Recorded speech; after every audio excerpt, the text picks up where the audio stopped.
তুমি ঘরে যাও তো।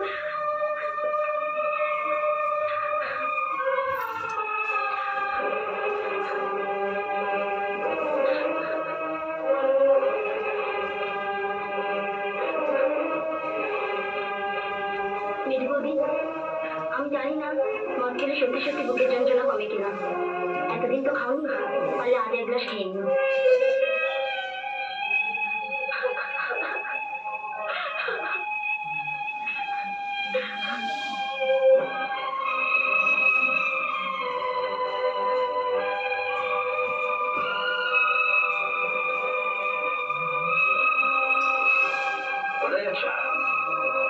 বিদায় হচ্ছে, সবাই থেকে মিষ্টি মুখ করে আসে।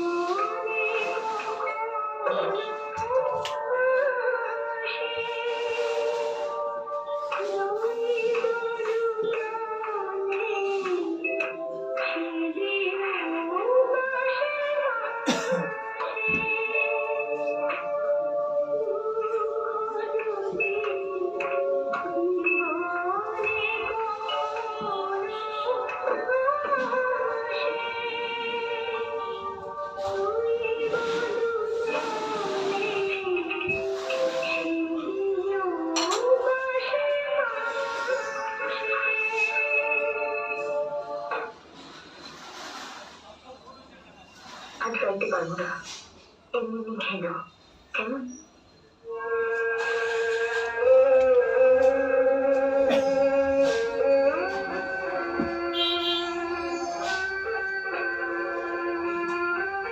আমি চলে যাচ্ছি, এবার তো সত্যি আর নিশ্চয়ই মদ খেতে হবে না। তবু যদি খেতে ইচ্ছে করে বাড়িতে বসে খেও। এবারে তো আমার জায়গা না হলো অফিসে তো তোমার সঙ্গে দেখা হবে। রোজ একটা করে মদের বোতল কিনে তোমার ব্যাগে দিতে, কেউ তো বাহক দেখে দেখাবে না তোমার ব্যাগে মদের বোতল আছে কিনা। তুমি কি আমাকে সহ্য করতে পারতেন জানো তো, কিন্তু এভাবে গাড়ি চুনকারি মাখি কুকুর বেড়ালের মতো দাঁড়িয়ে দেবে এখানে ভাবতে পারিনি।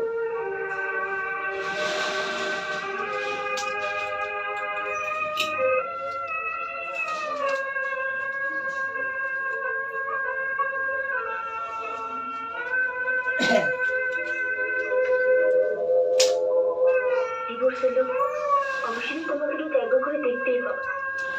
আমি এটুকু নিয়ে সারা জীবন থাকবো, এটুকু তো কার ভাগ্যে যেতে বলো।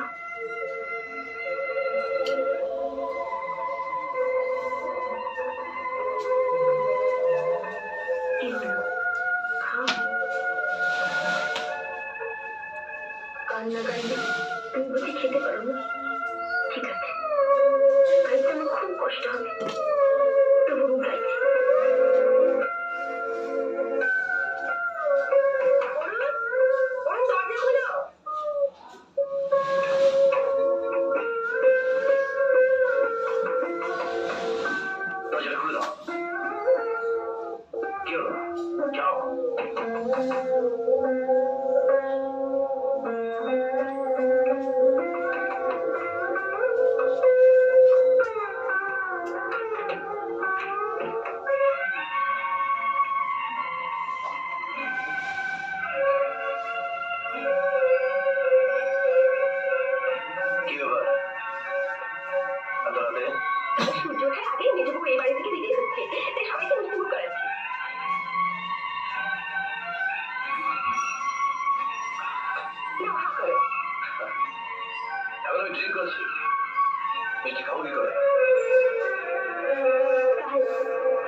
আমি ওর উপর এত অত্যাচার করেছি, কোনদিনের প্রতি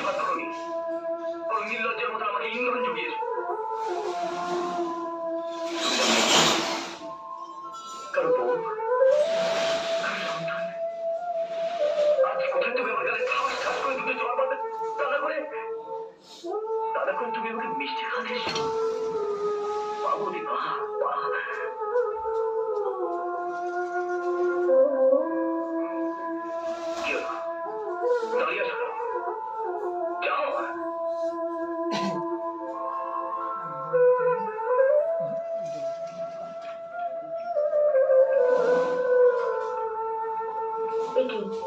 এটা কি করলে তুমি?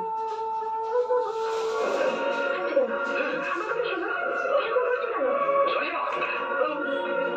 এটা কি করছো তুমি?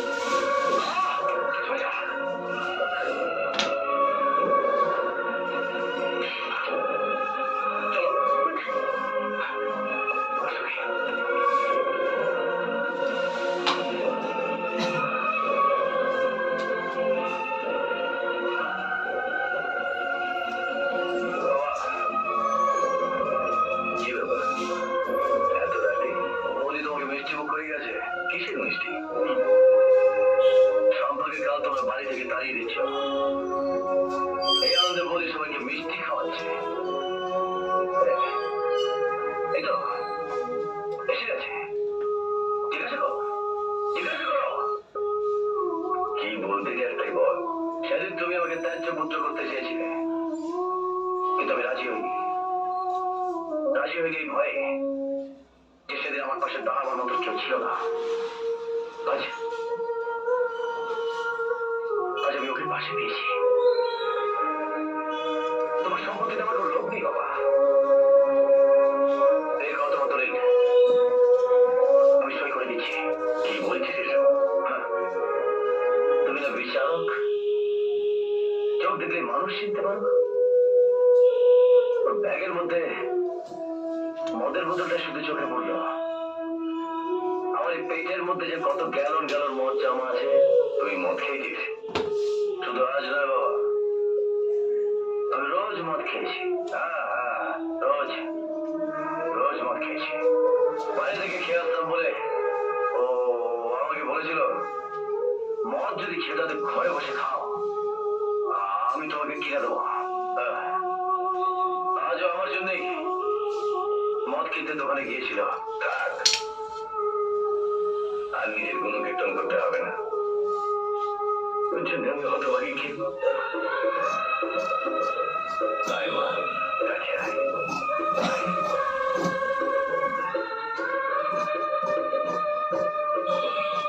সবাই বিশ্বাস করেছিল, আপনার দাদা কি করে বিশ্বাস করলে যে আমি মদ খাই?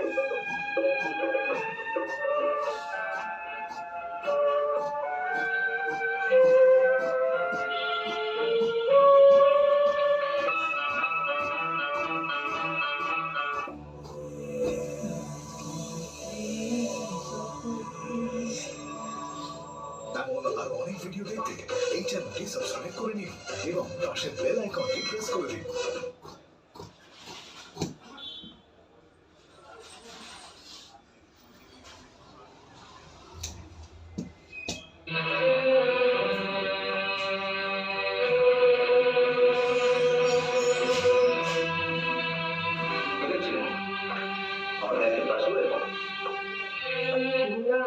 মানে ওকে না জিজ্ঞেস করে তুমি আমার পাসবই এখানে নিচ্ছিলে? আমি তোমার পাসবই আনতে পারি না, পারো না। আমার কোনো ব্যক্তিগত ব্যাপারে তুমি না করাতে পারো না। কেন? ও তোমার স্ত্রী হয়ে যদি পাসবুকটা নিয়ে আসে, তাতে ক্ষতিটা কি হয়েছে?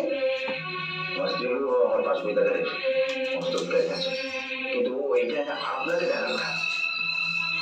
না মানে দেখছিলাম ব্যাংকে তোমার কত টাকা আছে। আমাকে জিজ্ঞেস করলেই তো পারতে, বলে দিতাম। তাহলে বলো, তোমার ব্যাংকে এত কম টাকা কেন? তুমি কত টাকা মাইনে পাও? কত টাকা মাইনে পাই তা জানেন আপনি কি করবেন? আমি তোমার শাশুড়ি, আমি কি জানতে পারি না তুমি কোথায় চাকরি করো, কত টাকা মাইনে পাও? আপনি তো শাশুড়ি, আমার মা বাবাকেও কোনোদিন জানতে দিইনি আমি কোথায় চাকরি করি, কত টাকা মাইনে। অবশ্য তারা কোনোদিন জিজ্ঞেস করে। এটা জানাতে তোমার আপত্তি কিসের? নিশ্চয়ই কিছু অসুবিধা আছে। পাসবইটা দিয়ে দাও। আচ্ছা বলুন, মা হয়ে মেয়ের সংসারের খোঁজ খবর আমি কি নিতে পারি না? পারে, নিশ্চয়ই পারে।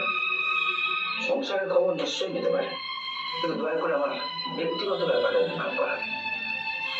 তুমি মাকে এভাবে বলতে পারলে?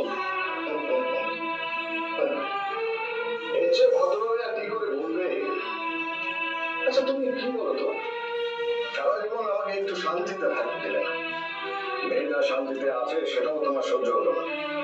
আমার অসুখ করেছে বলে মেয়ে জামাইকে মিথ্যে টেলিগ্রাম করে এখানে নিয়ে এলে, সেটাকে চৌধুরী পরিবারে আগুন লাগাবার জন্য। তুমি চুপ করো তো।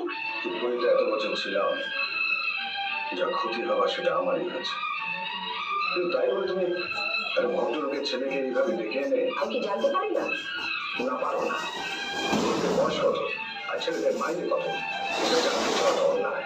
বাবা, তুমি আমার এর মধ্যে এলে কেন বলো তো? এরকম তার কারণ, তোর মা তোর ভালো করতে গিয়ে তোর ক্ষতি করে চলেছে। আমি আমার জামার ক্ষতি চাইবো? তোমার দ্বারা কিছুই অসম্ভব নয়।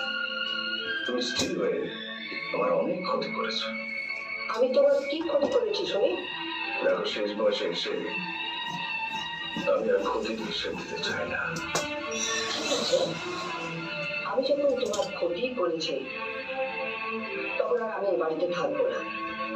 আমি আমি সাথে বাড়িতেই চলে যাবো। সত্যি জানি না? হ্যাঁ। তোমার তোমার কোনো আপত্তি নেই তো বলবো?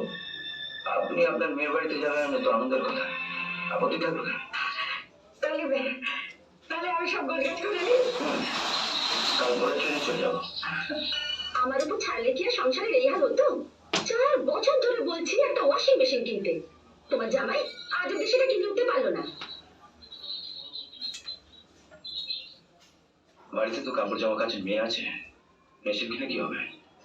ও কথা বলো না, এখন প্রায় প্রত্যেক বাড়িতেই ওয়াশিং মেশিন আছে।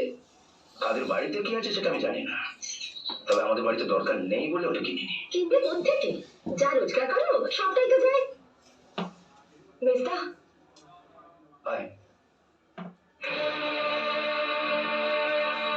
কি হলো? দাঁড়িয়ে রইলি কেন? আয় আয়।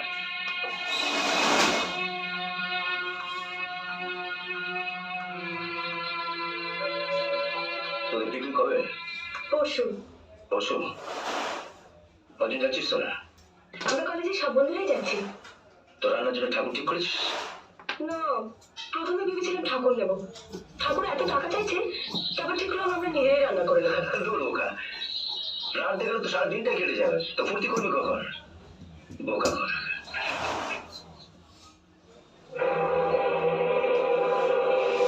সবাইকে বলে 100 টাকা করে দিতে। ধর। 100 টাকা দিচ্ছ কেন? আমি তো শুনেছিলাম 50 করে দিতে হবে। হ্যাঁ, তাই কথা ছিল। এখন ঠাকুর এনে রান্না করাতে হবে, 50 টাকা হবে? দিতে না দিতে। উনি 2 দিনের জন্য বেড়াতে এসছেন, আমাদের সংসারে কিছু জানেন না, তো ওকে এর মধ্যে টানছো কেন? তুই জানিস না? হ্যাঁ? তোমাকে না 1000 বার বারণ করেছি, ওদের যখন কিছু দেবো তুমি কিছু বলবে না, এতে ওরা কষ্ট পায়। তাই বলে এক কথায় 100 টাকা দিয়ে দিলেন? আচ্ছা, আপনি আপনার মেয়েকে একটু বোঝান তো, আমি না দিলে ওদের দেবে কে? বাবা 4 বছর হলো রিটায়ার করেছেন, 2 বছর দাদা ফ্যাক্টরি বন্ধ, ঘরে বেকার বসে আছে। তুমিও ভুলে যেও না বলো যে তোমারও একটা ছেলে আছে, তাকে মানুষ করা তোমারই দায়িত্ব। আমার যেরকম দায়িত্ব আছে আমার ছেলেকে মানুষ করার, ঠিক তেমনি দায়িত্ব আছে আমাকে যারা মানুষ করেছেন সেই বাবা মার উপর। তার ছেলে মেয়েদের সুখ সুখদের কথা তো আমাকেই ভাবতে হবে। মা, তুমি শুধু কথাই পারবে না, ওর কাছে ওর বাবা মা আর বোনই সবার আগে। হ্যাঁ, সন্তানের কাছে বাবা মার থেকে বড় কেউ নয় সাথী। এই যে তোমার মা এসছেন, তুমি নিউ মার্কেট থেকে মোটা টাকায় আম আর লিচু এনে তোমার মাকে খাওয়াচ্ছ, দরজা বন্ধ করে, যাতে আমার ভাই বোনেরা কেউ দেখতে না পায়। আরে এর জন্য তুই কিছু বলেছি না কই ফেলছিস? না না, বলো বলো বলো বলো। আরে তোমার মা, তুমি তো খাওয়াতেই পারো। কে?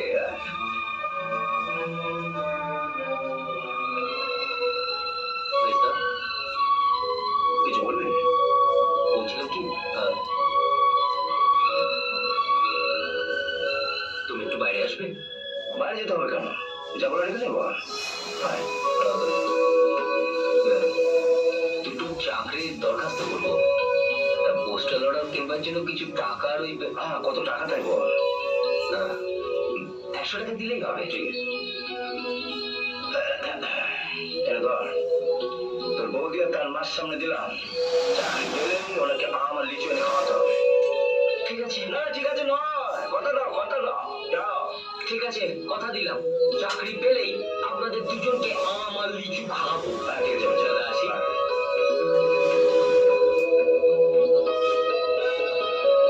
বেচারা চাকরি করে একেবারে পাগল হয়ে গেল। পোস্টাল অর্ডার কিনতে ওকে আজ অব্দি কত টাকা দিলে তার কোনো হিসেব আছে? আমার হিসেব রাখার দরকার নেই, তবে তোমার যদি রাখার ইচ্ছে থাকে তো রাখতে পারো। তুমি তো দেখলে 100 টাকা দিলাম, আজ একটা নোট বই কিনে নাও, লেখা শুরু করে দাও।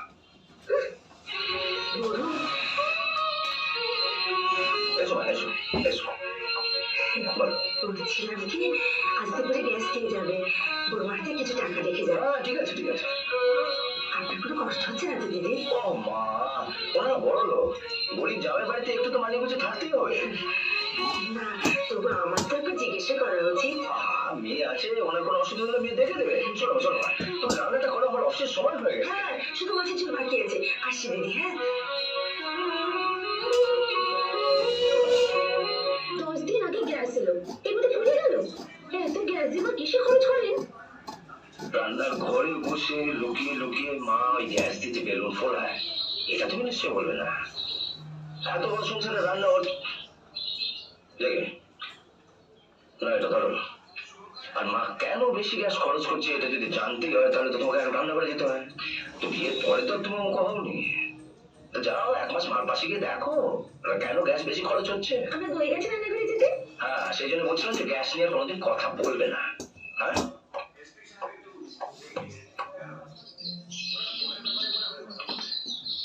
কাকু,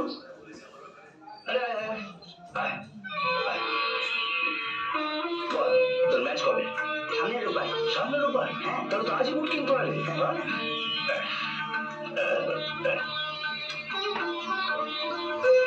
বুটের দাম কত? 300 পাওয়া যায়, আবার 500 আমি তোকে 500 দিচ্ছি। ঠিক আছে। 1 2 3 4 5 কিন্তু বাইচুং ভুটিয়ার মতন গোল দিতে হবে, পারি তো? হ্যাঁ, রোববার ম্যাচ, আমার অফিস নেই, আমি ম্যাচ দেখতে যাবো। তুমি সত্যি যাবে কাকু? তুমি নিশ্চয়ই যাবো, বাইচুং ভুটিয়া গোল দেবে, দেখতে যাবো না? আচ্ছা। দেখলে না, দেখলে ওর বাড়াবাড়িটা একবার দেখলে? এটা মোটেই বাড়াবাড়ি নয়, ওর বাবা 2 বছর বেকার, তা আমি যদি ওর সকাল না মেটাই তো।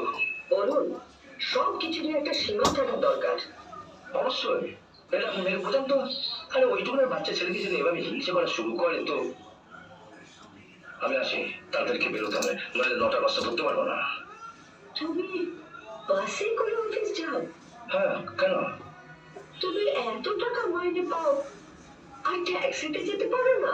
হ্যাঁ পারি, কিন্তু ট্যাক্সিতে আসা যাওয়া করতে 100 টাকা খরচ, যার কাঁধে সংসারে এত বড় বোঝা তারই বাবুগিরি মানায় না। আসে। আমার মেয়ে হয়ে এই 4 বছর তুই কি করলি? কি করলাম মানে? আজ 35 বছর হলো আমার বিয়ে হয়েছে। বিয়ের পর দিন থেকে তোর বাবা